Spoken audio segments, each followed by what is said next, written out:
this is a big web for you. I mean, only yesterday you announced the largest budget ever to save and improve lives globally. Unless you're a little bit frustrated that not many people think about health. Why? Health is, pretty central to the human condition. If you go back over 100 years, about a third of all kids died before the age of 5. And in rich countries, those numbers went down. By the turn of the century, we had gotten to where about 10 million kids died every year under the age of 5, and mostly in poor countries, partly because the death rates were 20 times higher there and because a lot of the births were there. And this is, one of the great stories ever is how we use things like Gavi that was introduced here at Davos to get out vaccines to all the world's children and cut that down below 5 million a year. So it had visibility, it was a priority in funding, it's a priority in terms of innovation, and that's the Gates Foundation's primary area. Today, we do face some headwinds, not on the innovation side. The innovation side, we've got AI, we have many new tools coming, but the actual funding for delivery, aid budgets are flat overall, so that means the amount of money for health in Africa is going down quite a bit as other topics come up.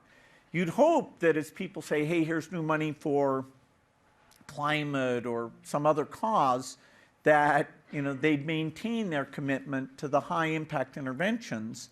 We'll see as we raise money for Gavi, can we get an increase? Can we stay flat? Or is the most impactful aid in the world pushing us for that 5 million to go back up instead of what, if we really are vigilant, sometime in the 2030s, we'll be able to get that down to 2.5 million. But why is that so hard? And again, is it because people's perception is that there are other crises that they need to fight, and so this, goes down the priority list? Well, the first thing that would be ideal is if countries would get to 0.7% in their aid budget, and then you would have room for Ukraine and climate and education and vaccines. We'd be in great shape.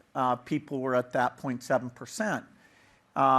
And so the Gates Foundation is the biggest advocate for overall generosity there, and then making sure the health portion, which is very high impact, to make sure that that's well spent and that the voters who get behind that feel good about, okay, you're responsible for this result with only a tiny, tiny portion of your budget. And there are not only humanitarian benefits, stability, economy, environment, huge benefits, because as we make the world healthy, that's where you get the population growth actually gets to a steady state. So what do you want to focus on in health? And we have some actually pretty incredible gadgets that use also AI to scan, for example, when if females are pregnant, whether the baby is okay. But in the next 2 to 3 years, what would your priorities be?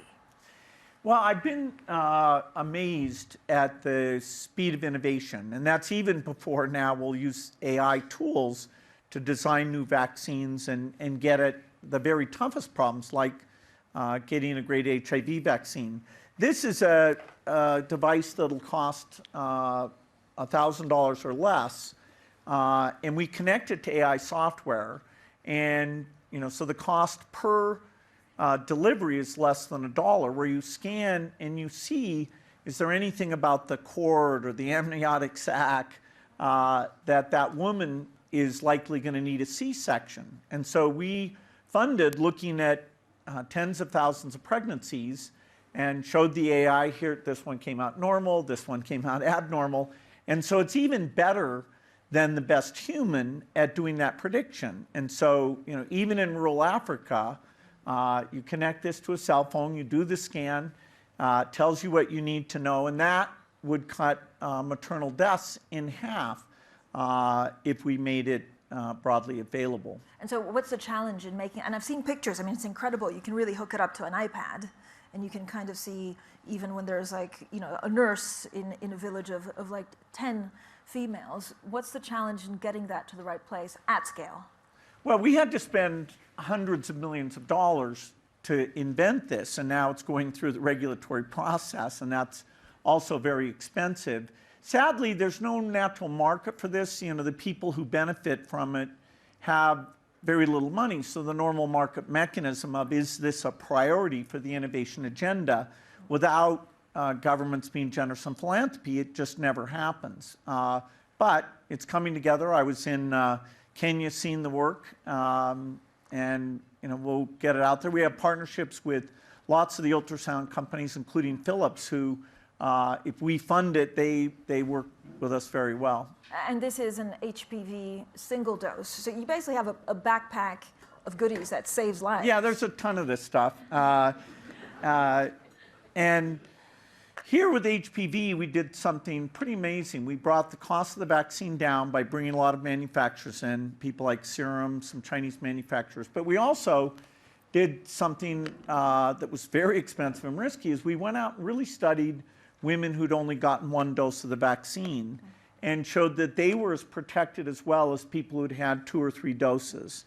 And that means that given that, you know, the vaccine budget is super limited, because now we're at single dose, which over 20 countries have adopted, we can protect twice as many women with our very limited resources as we could when the view was that you had to get out there with 2 doses. And you know, it's not, you know, who's motivated to spend tens of millions of dollars and prove something like that. It just, you know, there's no market mechanism that ever proves you need less doses. But politicians, are they listening? So we have multiple crises. It's wars, it's climate change, it's inflation. I mean, has healthcare worldwide really dropped off the list when you speak to world leaders? Well, when we raised money for Global Fund a year ago, we actually end up with a little bit less money, which is tragic. As we raise, and Global Fund works on TB, malaria, and HIV. So we raise money for Gavi at the end of this year. As we see, does the U.S. maintain its commitment to its HIV work, which is both its PEPFAR bilateral work, and it's by far the largest donor, 25% of the Global Fund. We'll see if these, you know, high impact, saving lives for less than $1,000 per life saved, if in the face of things that, you know, are not as dramatic, you know, those are getting more attention.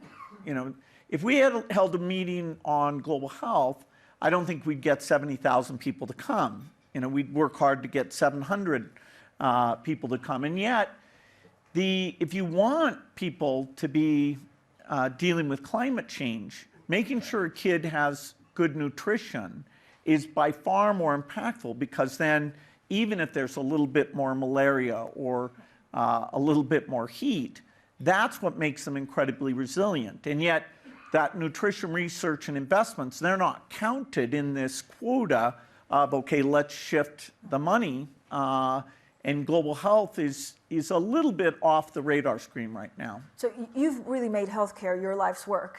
And I think this morning you said, look, you're a little bit jealous of the attention of COP. Well, I'm involved in climate change as well. I'm actually you know, I do more philanthropy for climate change than anyone else does. I fund more private companies. It's a very important issue over the long run. You know, as fields mature, you figure out how to spend money well. And in the year 2000, global health, we weren't doing autopsies. That's a thing the Gates Foundation funds to really understand the burden of disease. We weren't gathering the data. We fund international health metrics to do that. And the donors weren't engaged and working together. And so that's been super successful. Climate's at a very early stage, and so a lot of these grants are not high impact, not very good at measuring it. The innovation agenda there, which will also be AI supercharged, is very exciting. So I'm actually optimistic about climate and health, but for the next 10 years, where money's going to be so limited, we need, you know, if you want to care about health, climate impacts, the health spending should go up, not down. Are you worried about elections around the world and the fact that actually it could also change our, I guess, dedication or spending in general towards some of these the causes. challenge I talked about is before you factor in the potential of having governments that don't really care about their role in the world and don't want to go forward with the generosity of spirit working with others. So that would be, for example, the U.S. commitment to HIV.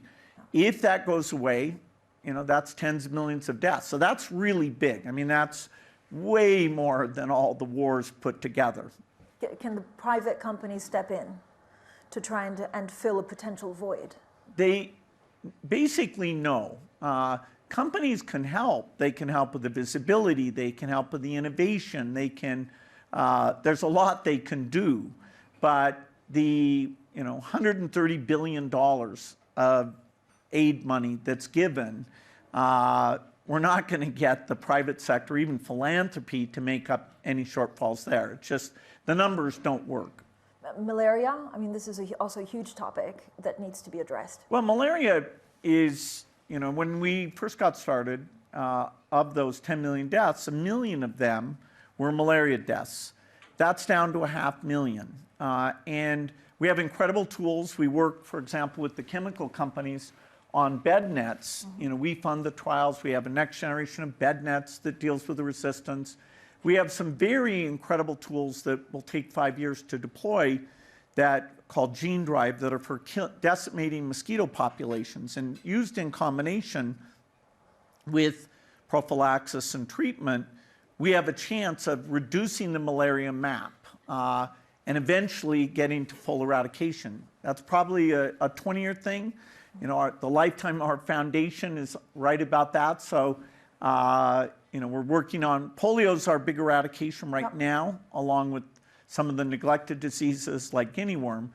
But as we succeed in that, with malaria, with measles, we need to get rid of them altogether.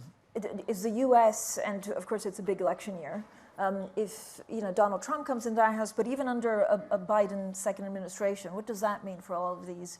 What does it mean exactly for how much they're going to spend on health? How will they deal with climate change and even AI? Well, the U.S., in terms of fostering climate innovation, the IRA is the biggest thing that ever happened in the world in terms of accelerating climate innovation. And so a lot of the companies, I'm in over 120 companies that work on the different areas of emissions, they are moving much faster. Some of them couldn't even exist without those tax credits, which over time will allow them to get green technologies that don't bear what I call a green premium. And so you can make cement around the world with no emissions, but not paying more. At first, it will cost more, and that's why the learning curve tax credits in the IRA are so critical to not just solving this problem for the US, but solving it for the entire world. Scale up, it matters if those green premiums are eliminated or are brought down to be very low. So certainly in climate and caring about the world, voters will be somewhat expressing their moral views in terms of who they pick going forward. Should the WHO and should its work continue? Should PEPFAR continue? It's a question. But if the U.S. doesn't fulfill that role, are there other countries that can step up? Not a chance. Not even if they come together? Oh, I mean, the U.S. is the world's biggest economy. The percentage of innovation that's in the, and I go to every government and I say, please be more generous. But I've never been able to say, hey, the U.S. Is being selfish. Why don't you go to your taxpayers and say, hey, let's make up for U.S. selfishness? That pitch has never really gotten that much traction. So no, the figure of merit is percentage of GDP. 0.7% is considered very generous. Only Norway and Sweden are above that. Germany's at that level. The UK was at that level, went back down to 0.5. The US is at 0.24, which, when Bush came into office, we were at 0.1. The biggest increase in my lifetime was during President Bush administration. He did a malaria program, both of the HIV programs, pretty incredible. And that's been maintained on a bipartisan basis. It's only now that we see it being attacked, so it hangs in the balance. We had a great 20-year celebration last year of the over 20 million lives that have been saved with that program. But I mean, a lot of the time you spend is also to making sure that healthcare is top of the agenda, right? That it's almost like a market. Well, if you care about humans, child to death, women bleeding to death, and we're not talking about small numbers. We're talking about millions and millions. And people decide, is that, a priority for a tiny part of their budgets? Should there be more giving? All these things can help. And it's a very positive thing because, I have, dozens of innovations that have been funded over these last 10 years that are very low cost and ready to roll out. And that's why the 2.5 million is within reach if we stay focused on these things. And that would get you to 2% of kids dying before the age of 5. No. Rich countries are 1%. And so you'd be within a factor of 2 of, sort of the basic statement of the Gates Foundation, which is all lives have equal value. So we won't get there in my lifetime, but we will get close if we stay involved and committed. I mean, COVID has also changed our relationship to healthcare. What does that mean for vaccination hesitancy in developing countries and developed nations? Well, the misinformation about vaccines and associating certain people like myself or Fauci having malign intent with vaccines, that was most acute in the United States. But the pandemic, which you would have thought, wow, global health research, to talking about health, being ready for the next pandemic, when you've got millions of deaths, isn't that, it's sad, it's tragic, but isn't at least there a benefit that health is on the agenda? Sadly, it's a topic nobody wants to talk about because it was painful, it's over, let's move on from that. And even the idea of, okay, the importance of WHO, the importance of vaccine research, and telling people, hey, vaccines really are very well tested, that's a question. Historically, when we've had vaccine hesitancy, for example, in Nigeria in 2001, the polio campaign faced disaster when some politicians said that oral polio vaccine was sterilizing Muslim women. And it took us 5 years working with the religious leaders where they would visibly vaccinate their children and talk about where the vaccine came and how it avoided children being paralyzed or dying. And we were able to get rid of polio from Nigeria. We have 2 countries left, Afghanistan and Pakistan, where we've never gotten to zero. It's spread back to Africa, so we have to also clean that up. But the hardest part that we're very close on, with a little bit of luck in a few years, we should be able to get to zero, is Pakistan and Afghanistan. Bill Gates, we have 2 minutes left. How do you harness AI to be good, actually, for humankind? Well, AI, I'd say that it's going to raise productivity generally. And normal capital markets with great competition from Microsoft and Google will drive that. And you should all pay attention because it is so dramatic how it improves white-collar productivity. And later with the robotics, not yet, but eventually blue-collar productivity. So that is phenomenal for the world. The world will be richer and, can work less and have more. The place where it's with equity, and we have a huge commitment to make sure there's not this normal 20-year lag between benefit to the rich versus to developing countries, is that there's a bigger teacher shortage in Africa than elsewhere, a bigger doctor shortage. And so not only will we invent new tools using AI, like the ultrasound, we will provide health advice and directly, in their local African language, fully tailored to the conditions in those countries. We will provide an AI doctor. We will provide an AI tutor. And already we've funded lots of Africans to do pilot studies and to take the very best technology and get it out at about the same time as it'll happen in the rich world. In fact, in a few cases, rich world regulations may make it roll out slower than in countries like India or in Africa. So it's a race, but it's a race for good. And I couldn't be more thrilled. It's a case where my ongoing work with Microsoft, helps me understand how we take this into the developing countries. So, but overall, you're net positive on AI in general, globally.